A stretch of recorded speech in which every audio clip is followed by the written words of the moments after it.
ಓಂ ಶಾಂತಿ. ಪ್ರೇರಣೆ.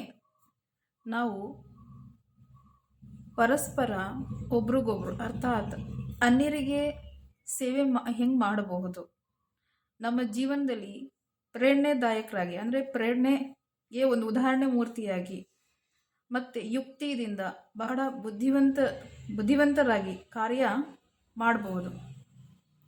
ಒಂದು ವೇಳೆ ವಾಸ್ತವಿಕ ವಾರ್ತಾಲಾಪ ಅಂದರೆ ಒಬ್ರಿಗೊಬ್ರು ಪರಸ್ಪರ ಮಾತಾಡೋಕ್ಕೆ ಅವಕಾಶ ಸಿಕ್ಕಿಲ್ಲ. ಕೆಲವರು VIPs ಬಂದಿರ್ತಾರೆ, ದೂರ ಆಗಿರ್ತಾರೆ, ಹತ್ರ ಸೇರಿಸೋದಿಲ್ಲ. ಆಗ್ಲೂ ಸಹ ನಮಗೆ ಆ ಅವಕಾಶ ಸಿಕ್ಕಿಲ್ಲ, ಅವ್ರ ಹತ್ರ ಹೋಗೋಕ್ಕೆ ಅವಕಾಶ ಸಿಕ್ಕಿಲ್ಲ, ಮಾತಾಡೋಕ್ಕೆ ಅವಕಾಶ ಸಿಕ್ಕಿಲ್ಲ. ಆದ್ರೂ ಸಹ ಪರಸ್ಪರ ಅವ್ರಿಗೆ ದೂರಿಂದನೂ ಸಹ ಒಳ್ಳೆಯ ಮಾತುಗಳು, ಒಳ್ಳೆಯ ವಿಶೇಷತೆಗಳು ಗ್ರಹಣೆ ಮಾಡಬಹುದು. ಅವ್ರ ಶ್ರೇಷ್ಠತೆ, ಅವರಲ್ಲಿರೋದು ಪರಮಾತ್ಮನ ಗುಣಗಳು, ಸಕಾರಾತ್ಮಕ ಪ್ರೇರಣೆಗಳು, ಇನ್ನೊಂದು ಭಾಷೆಯಲ್ಲಿ ಹೇಳಿದರೆ ದೇವಿ ಗುಣಗಳು ತನ್ನ ಜೀವನದಲ್ಲಿ ರೂಪಿಸ್ಕೋಬಹುದು.